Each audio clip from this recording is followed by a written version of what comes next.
दूसरा, विधायक बन जाती है, सांसद बन जाती है, जनता से वादे करते हैं, पूरे नहीं करते।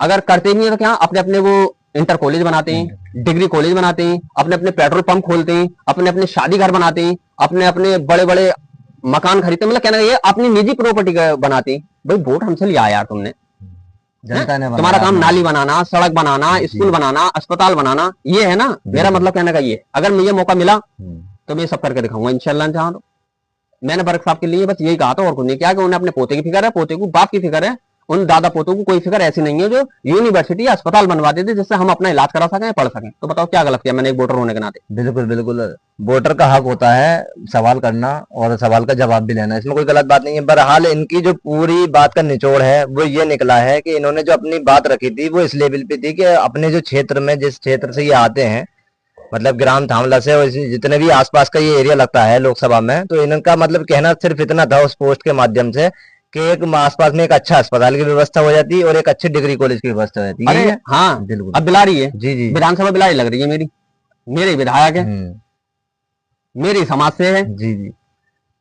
बिलारी के अंदर सरकारी अस्पताल में उनमें विधायक की कमी ना, मतलब मैं कह रहा हूँ ऊपर तक कमी है। हाँ, सिस्टम पूरा सरकार तक कमी है। जैसे बीजेपी वाले कहते हैं कि डबल इंजन की सरकार बनाओ, ट्रिपल इंजन की सरकार बनाओ। केंद्र में योगी मोदी जी हैं जी जी, राज्य में योगी जी हैं, डबल इंजन की सरकार है। लेकिन उसके बाद में सरकारी कंडीशन बताऊंगा अस्पताल की, तो मैं जाता रहता हूँ। गरीब आदमी भाई सरकारी अस्पताल जाता है, पैसा होगा तो कहीं भी दिखा लेगा। जब मैं वहां जाता हूँ तो दवाइयां 2-3 तरह की मिल जाती हैं, हरे पन्ने की और पीले पन्ने की, आंख की भी वही, पैर की भी वही, सिर की भी वही और पेट की भी वही। ऐसा खा लियो और वैसा खा लियो, सुनना सुनना ना तो देखते भी ना। वहाँ एक्सरे वाला डॉक्टर 2 साल में बैठा है, बताइए। उससे पहले मशीन नहीं थी वहाँ। अब एक्सरे वाला ना मिलता, कभी कभी मिल भी जाता, पता क्या करे वो, एक्सरा खींच लेता। एक्सरा ओरिजिनल नहीं देता वो, पेशेंट को देते नहीं, क्योंकि उसको सुविधा ना है। कहता आप एक्सरा ही है इनमें कंप्यूटर में, आप अपने मोबाइल से, स्मार्टफोन से फोटो खींच के ले जाओ। बताइए, ये कंडीशन। हमारा वोट कम है, हमारा विधायक कम है, हमारे प्रदेश की हमारी तो बहुत वैल्यू है। उसके बाद ये सुविधा, अगर ये सुविधा विधायक, सांसद, मंत्री और सरकार करे डबल इंजन की, तो कुछ भी हो सकता है। दूसरी बात, वो तो एक्सरे की रही जी जी। अब राज्य स्तर पर अस्पताल है, केंद्र पे एक आरोग्य नाम से, आयुष्मान आरोग्य नाम से वो चल रहा है। एक मतलब अस्पताल में एक मेडिकल बना दिया सरकार ने, केंद्र सरकार ने, कि आप सस्ते रेटों में यहाँ से दवा लें, प्रधानमंत्री जन औषधि आप यहाँ से लें उसी अस्पताल में। अच्छा, जो दवा महंगी है वो वहां से लिख देगा, वहां से ले लियो, और जो हरी पीली गोली है जो मद्दी है वो वहीं से दे दें। अरे भाई, जब राज्य में भी तुम्हारी सरकार है सिंगल इंजन की, डबल इंजन की तुम्हारी केंद्र में है, सब जगह तुम बैठे हो, तो जब दवा यहाँ मिल रही है तुम्हारी सरकार में, जो आपने बताया मेडिकल पे, वो दवा इस अस्पताल में क्यों रख रहे भाई? मेरा कहना मतलब मेरा ये है, अगर मुझे मौका मिला सब सुधार सकता हूँ मैं। आदमी का नहीं सुधार सकता, सरकार क्यों नहीं सुधार सकती? विजय थलापति ना कर रहे हैं क्या काम? कर रहे हैं। अरविंद केजरीवाल ना कर रहे हैं कि दिल्ली में काम? 200 यूनिट बिजली फ्री, पानी फ्री। और दिल्ली की ना, अच्छे दुनिया की महिला कोई भी रोडवेज में अगर सफर करती दिल्ली में तो फ्री बस सफर था, ठीक है ना ही। अब पंजाब में दे रहे हैं, भगवंत मान जी की सरकार है, आम आदमी पार्टी। कहना मतलब मेरा ये कि राजनीति में अच्छे आदमी को मौका मिलेगा तो बहुत कुछ मिल सकता है। यहाँ दूसरा सवाल हमने आपसे ये करा था अभी, मतलब सपा का जो दरी बिछाने वाला मामला है, उस पे क्या राय है अपनी? दरी उस पे मेरी राय ये है कि ये बात सही है, खास करके जो दरी बिछाने का, वो ओबीसी की पार्टी एआईएम का आदमी मानता है, क्योंकि उन्होंने आवाज उठाया। लेकिन वो बात सही है कि दरी बिछाने से मतलब ये है कि मुस्लिम समाज वाकई में कहीं ना कहीं जो उसे हक मिलना चाहिए पार्टियों में या राजनीति में, वो उसे नहीं मिल पा रहा है। ये बात माननी पड़ेगी, मतलब वंचित है। हाँ, वंचित है। देखा जाए तो सही, भारत के अंदर 28 राज्य हैं जी जी, सभी समाज के इस टाइम मुख्यमंत्री हैं जी। सिख भी हैं, ईसाई भी हैं, हिंदू भी हैं, लेकिन 28 राज्यों के अंदर जम्मू कश्मीर को छोड़ के आगे समझ में पूरे भारत में कहीं भी मुख्यमंत्री नहीं है। बहुत, और वहां भी मुख्यमंत्री इसलिए है कि मुसलमानों की आबादी ज्यादा है। तो मैं ये कह रहा हूँ, अहम टॉपिक की जानकारी दी है, बहुत अच्छी जानकारी है, ये बात सही है आपकी बिल्कुल। अच्छा, ये आपने जो जमीनी स्तर से बातें बताई, सबसे बढ़िया बात जो लगी है अब तक की ये भी बात है कि इन्होंने जब तक जो हालात देखे हैं वो जमीनी स्तर से खुद देखे हैं। एक तो ये होता है किसी ने आके बताई है क्या वहाँ फला चीज की दिक्कत है, या मेडिकल की दिक्कत है, ये इलाज की दिक्कत है, मगर ये जो शख्सियत आपके सामने बैठी है, ये खुद जमीनी स्तर से रूबरू है हर चीज से, अस्पताल से लेकर या राजनीति का मामला हो, ये किसी भी तरह का, खुद ये मतलब जमीनी स्तर से जुड़ते हैं और देखते हैं मुद्दे को। अच्छा, एक सवाल ये है, जो अभी हम चर्चा कर रहे थे एक विषय पे, 2007 मतलब ये इलेक्शन आने वाले हैं 2027 में आने वाले। अब जैसे आपको मौका मिलता है और आपको जनता चुनती है, तो आप मतलब किस नजर से देखते हैं और क्या आगे कर पाएंगे? देखिए, मैंने परसों अपनी फेसबुक आईडी पे एक वो डाला था, क्योंकि मुझे पार्टी से आदेश मिला कि आप 2027 को लेकर के तैयारी करिए, संगठन बढ़ाइए। ये नहीं कि इलेक्शन लड़िए, भैया हो सकता है गठबंधन में भी जाए, हो सकता है अकेले भी लड़े, क्योंकि हमारी आम आदमी पार्टी 2027 में 5 राज्यों में इलेक्शन है और 5 में यूपी को छोड़ के सभी में पूरी सीटों पे लड़ रही है। जैसे गोवा है, गुजरात है या पंजाब है। जी, पंजाब में सरकार है, गोवा में 2 विधायक हैं, गुजरात में जहाँ करीब 33-34 साल से बीजेपी सरकार है, वहां पे भी हमारी पार्टी के 5 विधायक हैं। तो यूपी में भी हो सकता है गठबंधन में लड़े, जैसी भी लड़े। तो आदमी के पास जा रहे हैं और काम कर रहे हैं, बस। और क्या, और रही बात ये कि अगर मौका मिला तो हमने उस पर फेसबुक आईडी पे डाली दिया, जनता की राय ले रहे हैं। बाकी पार्टी को टिकट मांगेंगे, अधिकार है, हम कार्यकर्ता हैं। पार्टी ने कह भी दिया कि सबसे पहले जो पार्टी का कार्यकर्ता है उसे टिकट मिलेगा। जी आगे समझ में, तो मेहनत कर रहे हैं। अगर ऐसा होता है आने वाले टाइम में या आगे भी, तो देखा जाएगा। मैंने उसमें डाल दिया, जनता से राय ले रहा हूँ अपने क्षेत्र की, क्योंकि हो सकता है प्रधानी का चुनाव उसके बाद हो, जिला पंचायत का 7 हो, ये तीनों चुनाव आगे पीछे हो सकते हैं। तो मैंने लिखा है कि मेरे क्षेत्र वासियों या जो भी है जनता, आप मुझे राय दें, कमेंट कर जरूर बताएं। जो भी आपकी अच्छी या बुरी है, मैं सब कुछ स्वीकार करूंगा। आप कमेंट जरूर दें कि मैं प्रधानी का चुनाव लड़ूं या जिला पंचायत का चुनाव लड़ूं या विधायकी का चुनाव लड़ूं, क्योंकि मुझे पैसे से कोई टेंशन नहीं। मैंने बताया कि मैं अगर चुनाव लड़ूंगा तो मैं जनता का ही मैं वोट लूंगा और जनता का ही मैं नोट लूंगा। बहुत अच्छी पहल है ये। हाँ, क्राउड फंडिंग के जरिए मनीष सिसोदिया लड़े, सब लड़े, मैंने आपको बताया, कोई दिक्कत ना है। जनता से नोट लूंगा तो जनता का ही काम करूंगा। अरे यार, मैं 1 करोड़ रुपए लेके चुनाव प्रचार पे खर्च कर दूं या पार्टी को दे दूं, तो पहले तो 1 करोड़ कमाऊंगा ना जीतने के बाद। बिल्कुल सही बात है। क्या मालूम अगली बार टिकट ना हो या अगली बार जनता मुझे ना जिताए, तो मैं तो कमाऊंगा। और जब मैं जनता के वोट से, जनता के नोट से ही बनूंगा, तो कल मेरा गरीबानी पकड़ लेगी। मैं काम करूंगा, कौन मुझे 1 करोड़ थोड़ी कमाना। मेरे तो भाई जो सैलरी मिलेगी वो भी बहुत है। आदमी मुझसे कहते हैं प्रधानी लड़, और मौका मिला लड़ूंगा भी, लेकिन मैं फिर भी कहता हूँ यार प्रधानी लड़के होगा क्या? क्यों? इनकम इतनी नहीं है जो मैं ईमानदारी से इनकम के ऊपर डिपेंड रह सकूं और गांव का विकास कर सकूं। इसलिए मैं सोचता हूं कि जहां तक हो सके बड़ा चुनाव लड़ूं, जो इनकम हो, जो ईमानदारी से मेरा खर्चा चल सके। और दूसरी बात ये कि जो बड़े स्तर पे मैं जनता की सेवा कर सकूं, काम कर सकूं। और पढ़े लिखो युवाओं को ये जरूरी है कि वो राजनीति में आए, अच्छे आदमी को जरूरी है कि राजनीति में आए। दूसरा, परिवार बात के मैं बहुत सख्त खिलाफ हूँ। जी, मैं आए दिन डालता रहता हूँ। बिल्कुल। मेरा भी एक यूट्यूब चैनल है मोहम्मद इब्राहिम सलमानी नाम से। जी, लेकिन टाइम नहीं मिल पाता, हाँ, वीडियो ज्यादा नहीं डाल पाता, लेकिन उनमें भी जो बोलता हूँ हक बोलता हूँ। परिवारवाद जब तक खत्म नहीं होगा भारत की राजनीति से, जब तक नए चेहरों को मौका अच्छे आदमी को नहीं मिलेगा। परिवारवाद में आदमी ऐसा अंधा हो चुका है कि वो सिर्फ अपने परिवार को देख रहा और किसी को नहीं देख रहा। उदाहरण, लालू यादव जी वरिष्ठ नेता हैं बिहार में, तेजस्वी के पिताजी। जब वो चारा घोटाला में जेल गए थे तो उनके कार्यकर्ता भी होंगे सरकार में, विधायक भी होंगे, सब होंगे, किसी पे तो भरोसा होता। लेकिन जब वो गए उस बीच के टाइम में, जब जेल गए, इस्तीफा दिया, तो पता सीएम किसे बनाया उन्होंने? पूरे बिहार के अंदर कोई उन्हें कार्यकर्ता ऐसा नहीं मिला जिसे सीएम बना देते। अपनी बीवी लाबड़ी यादव को बनाया। इतने अंधे थे। पता लाबड़ी यादव कितनी ग्रेजुएशन है? सिर्फ 5वीं पास है। बताइए, क्या बिहार के अंदर उनकी पार्टी में कोई कार्यकर्ता, कोई विधायक, कोई ऐसा नेता ना था जो लाबड़ी यादव जी से ज्यादा पढ़ा लिखा या भरोसेमंद होता? और ऐसे में कई उदाहरण दे सकता हूँ कि आदमी इतना लालची हो गया। मतलब तो परिवार नहीं। देखो, आम आदमी पार्टी का आपने सवाल करा, क्यों आम आदमी पार्टी में इसलिए आए हूँ कि उसके संविधान में लिखा हुआ, अरविंद केजरीवाल जी ने बोल दिया। और मैं 2 जनों की वजह से आम आदमी पार्टी में आया, संजय भैया की वजह से और अरविंद केजरीवाल जी की वजह से। संजय भैया भी हक बोलते हैं, आंखों में आंखें डालकर बात करते हैं। और मैं भी ऐसी बोलता हूँ, भला से गरीब हूँ, जो बात सच है वो सच कह के रखता हूँ। मेरा कहना है, अगर गलत को गलत और सच को सच कहना अगर गलत है तो मैं ये गलती करता रहूंगा। किस्मत में नहीं, ये अलग बात है। आदमी मेहनत न करे, गलत बात है। कामयाबी देना न देना खुदा के हाथ है। डरना है तो खुदा से डरो, किसी से मत डरो, हक करो। मैं राजनीति में अल्लाह और रसूल की रजा के लिए आया हूँ। जितना मुझे अल्लाह मौका देगा काम करने, उतना ज्यादा से ज्यादा करूंगा, जनता की सेवा करूंगा।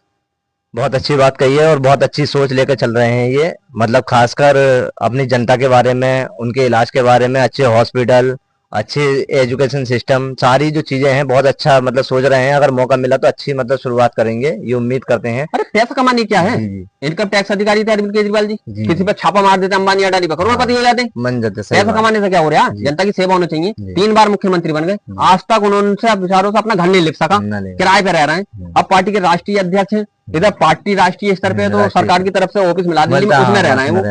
फिर तो ये ईमानदारी होती है, ये थोड़ी एक बार विधायक बन गया तो उसका बाप सांसद बन गया, फिर वो मुख्यमंत्री बन गया और सबका सब परिवार राजनीति में, और पैसा कमाना पैसा कमाना पैसा कमाना। भाई पैसा कमाओ मत, मतलब ये है कि जनता के बारे में सोचा जाए, जनता के बारे में जरूर विकास के सोचा बारे जाए। में सोचा जाए। हमारे देश में मालूम है 53,000 करोड़ रुपए का बजट है केंद्र सरकार का, अच्छा। और करीब 8,00,000 करोड़ का हमारे राज्य का यूपी का बजट है। स्टेट अगर मैंने उसको डिवाइड करा तो पता कितना, करीब 40,000 रुपए हर व्यक्ति पर स्टेट का, और 40,000 रुपए, लगभग 38,000 रुपए राज्य का, सेंटर का और स्टेट का दोनों को मिला करीब 80,000 रुपए एक आदमी पर सरकार, जितनी आबादी 140 करोड़ की आबादी, सब पर खर्च कर रही है। लेकिन कहाँ कर रही है? ये बिल्कुल सही बात है। कुछ कम कोई आसमान पे चांद पे थोड़ी सड़क डलवा दी, तुमने मेरे दरवाजे पे देखा, बहुत बुरा हाल है। सैदपुर की वीडियो दिखाई, ऐसे बहुत है, बहुत है। वो कहाँ जा रहा है पैसा? अनगिनत रास्ते हैं ऐसे, भ्रष्टाचार में जा रहा है। इसलिए कह ईमानदार होना बहुत जरूरी है। अभी पीछे 2 साल पहले मोरबी में, गुजरात में मोरबी का एक पुल था। अब मान लेते हैं आप यूट्यूबर हैं, ये सोशल मीडिया है, आप मेरा इंटरव्यू लेने आ गए, ठीक है, तो आप इस बारे में तो बेहतर कर सकती हैं, और बारे में बेहतर कर सकती हैं। आप पकड़ना जानती हैं, बिच्छू पकड़ने लगे सांप, नहीं सही बात। मैं सिलाई का काम करता हूँ, तो सिलाई तो बेहतर कर लूंगा यारो। बिल्कुल। मोरबी का जो पुल गिरा उसमें क्या हुआ, भ्रष्टाचार के भेंट चढ़ा था वो। मोरबी का पुल जिसे टेंडर दिया गया था, मालूम है किस चीज का उसके पास लाइसेंस था, जिसने मोरबी के पुल की डेंटिंग पेंटिंग की ली थी? घड़ी बनाने का, बताइए, घड़ी बनाने का टेंडर लेने का उसके पास सर्टिफिकेट है, और पुल बनाने का उसे दे दिया। तो ये पुल गिर रहा है, अंग्रेजों के जमाने के आता पुल ना गिर रहा है। ये बात बिल्कुल चर्चित है, क्यों कर रहे हैं भाई? जी, ये विषय बहुत चर्चा का है, और ये बात बिल्कुल सही है। जिसकी जो काम है अगर उसे दिया जाए तो ज्यादा बेहतर रहता। बहुत सी बातें ऐसी हैं। अच्छा, आप एक सवाल ये है हमारा, जैसे कि अब 30 विधानसभा बिलारी में अपने हाल देखा है, और आने वाले 2027 में इलेक्शन भी करीब है, तो इसमें अब जाने माने चेहरे निकल रहे हैं। जैसे कि अब समाजवादी पार्टी से एक नया चेहरा सामने आ रहा है, मतलब दावेदारी शुभम राठी है, जी शुभम राठी, देख रहे हो सोशल मीडिया में। हाँ, बहुत एक्टिव है और मेहनत कर रहे हैं, जमीनी स्तर से भी लोगों से मिल रहे हैं। और एक तरफ अपने ये माननीय फहीम विधायक जी भी हैं। अब ये सपा के 2 टकराव अगर देखे जाए तो 2 दावेदार तो खुले हुए हैं ही, मतलब वो जीते हुए हैं पिछली बार से 3 बार से शायद, और ये अब नया चेहरा आ रहा है। तो मतलब क्या विचार रहेंगे इनके लेकर? देखिए, एक पार्टी के कार्यकर्ता होने के नाते जितनी मेरी राजनीतिक जानकारी है, वो ये बताना चाहता हूँ कि एक पार्टी से 2 मांग रहे हैं ना। जी, एक तो मौजूद है, सही बात है। दूसरा शुभम राठी जी आए, तो 2 नहीं 200 आदमी भी टिकट मांग सकते हैं, उसमें कोई दिक्कत नहीं है। ये राष्ट्रीय अध्यक्ष के हाथ में है किसका टिकट होना, जिसका टिकट होगा उसे पार्टी लड़ाएगी, उनमें क्या दिक्कत है? मैं भी मांग सकता हूँ साइकिल से जाकर, मैं भी मांग सकता हूँ हाथी से जाके, या मैं झाड़ू में हूँ, आम आदमी पार्टी में हूँ, तो मैं टिकट की दावेदारी कर रहा हूँ, आप भी कर सकती हैं। ये तो पार्टी के हाथ में है किसका टिकट देगी, ये जरूरी नहीं है। शुभम राठी जी यहाँ मेहनत करना अच्छी बात है, लेकिन शुभम राठी को हम ही नहीं जानते हैं, इतनी राजनीति में रहना 15-16 साल से, कि कहाँ के हैं, कौन है। ऐसे तो बहुत आए, बहुत चले गए। इमरान प्रतापगढ़ी आए थे, लोकसभा का चुनाव लड़े थे 2019 में, उन्होंने वादे बहुत करे थे, उन्होंने वादे करे थे, मुझे जिताओ, मैं मुरादाबाद में मकान लूंगा, यहीं का रहने वाला हो जाऊंगा। जिस दिन से कांग्रेस पार्टी ने उन्हें राज्यसभा में भेजा, आज तक मुरादाबाद नहीं जाके। उससे पहले हमारे होश में अजरुद्दीन जी आए थे हैदराबाद से, खिलाड़ी भी रहे हैं वो, उन्होंने कहा था मैं सांसद बनाओ। भाई वो पब्लिसिटी बहुत ही बड़े स्टार थे, खिलाड़ी थे, जनता ने वोट दिया, वो जीत गए। 5 साल में 5 बार आए, बस वो ईद पे आते थे, सलाम करते थे, चले जाते थे। क्या भी अब किसी में यहाँ घर लूंगा, आप घर लूंगा। तो मेरा कहना मतलब ये भी है यहाँ कि जनता भी बेवकूफ बनती है। बिल्कुल, ये सवाल जनता को बेवकूफी नहीं करनी चाहिए। मैं हूँ या कोई और हो, अमीरी और गरीबी देख के वोट ना दे, इंसान देख के और नियत देख के वोट करे, पार्टी देख के वोट करे। साथ में एक बात और, जो बाहर का हो, मतलब जैसे मान लिया कोई हैदराबाद से आन के लड़ लिया, कोई कहीं से लड़ लिया, खास करके उसे वोट ना दे, चाहे वो मेरी पार्टी का क्यों ना हो। अरे कम से कम मैं गांव का हूँ आपकी, आपने एक बीच में अब आ गए, मैं मिल गया, 1 मिनट सुन लीजिए बात पूरी होगी। मैं मिल गया, कल मैं जीत भी जाता हूँ, हफ्ते में तो मिलूंगा ना, 15 दिन में तो मिलूंगा ना, कभी तो मिलूंगा, कभी तो घर आऊंगा।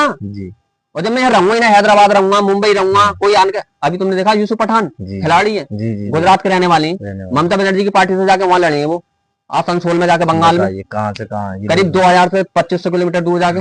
क्या वो 5 साल के बाद सांसद ना रहेंगे, वहां चले जाएंगे, जनता के हाथ आ जाएंगे? जनता भी बेवकूफ बारी बात करती है। रामपुर से पीछे जयप्रदा को जिता दिया था, जयप्रदा अब आई है, नहीं आई। तो कहना मतलब मेरा ये है कि नेता जिस क्षेत्र का हो, उस क्षेत्र में उसे लड़ना चाहिए, और अगर कहीं जाकर लड़ भी रहा तो उसे जनता वोट नहीं दे, अपने क्षेत्र के ही नेता को वोट दे ताकि वो काम कर सके और उसे पकड़ सके। बहुत अच्छी बात है। हाँ, ये कि मतलब जब आदमी आसपास का होगा तो आप कहने या सुनने के लिए हमेशा उनके पास जा सकते हैं, उनके दरवाजे पे, तो किसी की सिफारिश भी चल सकती है, किसी की पहचान का भी निकलेगा, किसी का रिश्तेदार भी निकलेगा। और जब हमारे क्षेत्र का ही ना है वो, कोई कहीं इंसान का लड़ रहा, कोई कहीं इंसान का लड़ रहा, तो क्या होगा? दिल्ली में मनोज तिवारी लिए लड़ रहा है बिहार के, वो हैदराबाद से आन के यहाँ लड़ लिए, वो आसनसोल लड़ लिए, कोई कहीं लड़ रहा, कोई लड़ सकता है। लोकसभा का चुनाव पूरे भारत में कहीं लड़ सकता है, ये बात का मैं विरोध नहीं कर रहा। हमारे संविधान में बात ये है क्षेत्र का ही हो, जहां तक हो तो ज्यादा बेहतर है, ज्यादा विकास होगा। जी जी जी, जनता के लिए भी आसानी रहेगी। अगर कोई दिक्कत है या समस्या तो वो जाके सुना। अरे हम कुछ भी ना, अनशन भी करेंगे, धरना भी देंगे, उसके दरवाजे भी बैठेंगे, इंतजार भी करेंगे, तो कभी तो घर आगा। जी जी जी, ये है। अच्छा, दो बातें थी आपकी इन बातों एक बात और, जी जी, जनता को ये अपने दिल में सोच लेना चाहिए कि वो इतना जागरूक हो जा, विधायक हो, सांसद हो, कोई भी नेता हो, उसके मन में डर रहना चाहिए। जी जी, किस बात का? कि अगर मैं अच्छे काम नहीं करूंगा, ये जनता के बीच नहीं रहूंगा, तो जनता मुझे वोट ना देगी, मैं हार जाऊंगा। जी जी, एक कोई वोट ना दे लगातार, मैं तो ये कहूं प्रधान से लेकर प्रधानमंत्री तक हर 5 साल में नया चेहरा होना चाहिए। बिल्कुल बिल्कुल, मेरी सोच तो ये है। आपकी सोच, और जो बेहतर काम करे उसे दोबारा मौका बिल्कुल बिल्कुल सही बात है। जो अच्छा काम कर रहा है, हाँ सही बात है, तो मिलना चाहिए, हक मिलना चाहिए। अच्छा, दो बातें मतलब अभी जो मैंने आपसे पूछी थी, एक तरफ आपने भी मतलब बहुत से लोग गिनाए कि वहां से आके वहां लड़ रहे हैं, वहां से आके वहां लड़ रहे हैं, मगर एक सबसे पहला जो नाम आया था वो हैदराबाद का आया था। अब हैदराबाद की जो वजह है तो वो चर्चा में रहता है ओवैसी साहब की वजह से। ओवैसी साहब, हाँ, तो मतलब थोड़ा सा इनके ऊपर जानना चाहेंगे कि ओवैसी साहब हैदराबाद से अगर आगे कहीं लड़ते हैं तो क्या मतलब लोगों की सोच ये है कि वो सपा को सपाया मतलब वोट काटते हैं, बीजेपी के हैं, मतलब एजेंट हैं ये? हाँ, बी टीम का आरोप लगता है। हाँ, समझ गया मैं आपका सवाल। तो थोड़ा सा क्या राय है? देखिए, मैंने आपको जैसे बताया कि 2600 पार्टी लगभग भारत में है। जी जी, वो 2600 पार्टी में एक पार्टी उनकी भी है, बिल्कुल, और आज की नहीं, करीब 98 साल पुरानी पार्टी है, बिल्कुल, अंग्रेजों के टाइम की पार्टी है। भारत में मौजूदा टाइम में वर्तमान में जो राजनीतिक पार्टियां भारत में सिर्फ 4 ऐसी हैं जो जब से ही अंग्रेजों के टाइम से और आज भी हैं। पहले वो संगठन थी, लेकिन आज वो राजनीतिक पार्टी हो गई। जैसे एक उनकी एआईएम पार्टी देश आजाद होने के बाद राजनीतिक पार्टी बनी, लेकिन पहले भी वो एआईएम पार्टी थी। एक पंजाब स्टेट के अंदर पार्टी है शिरोमणि अकाली दल, उसकी सरकारी भी रही है, मुख्यमंत्री भी रहे सुखबिंदर सिंह बादल वगैरह। वो भी एक संगठन था पंजाब का, सिख भाइयों का जी। और अब वो पार्टी है। ऐसी कांग्रेस एक पार्टी से पहले, देश आजाद होने से पहले संगठन था, लेकिन पार्टी है। कहना मतलब मेरा ये है, वो अगर लड़ रहे हैं तो मैंने ये उनके लिए या किसी के लिए, मेरे लिए कोई खास नहीं है, टारगेट नहीं है। मेरा कहना मतलब ये नहीं, आपके कहने में और मेरे कहने में क्या फर्क है? मैंने ये कहा कि कोई भी प्रत्याशी चुनाव लड़े आन के बाहर के, उसे वोट ना दो। मैंने ये नहीं कहा कि कोई भी आन के पार्टी बाहर से लड़े उसे वोट ना दो। आम आदमी पार्टी है, अरविंद केजरीवाल जी हरियाणा के हिसार के भिवानी के रहने वाले, पूरे भारत में लड़ना है, लेकिन वो खुद थोड़ी लड़ना है आन के। ऐसी असदुद्दीन ओवैसी भी एक पार्टी है। अब वो हैदराबाद से आन के अगर लड़ ही रहे हैं हमारी विधानसभा में, हमारे प्रदेश में, तो है तो भारत की ना। जब 2600 पार्टी कोई कहीं लड़ सकती है तो वो अखिलेश यादव ने लड़ेगा अभी महाराष्ट्र में जाकर, 2 विधायक बने। राजस्थान में न लड़ेगा क्या? 1 विधायक बना। जम्मू कश्मीर में लड़े क्या?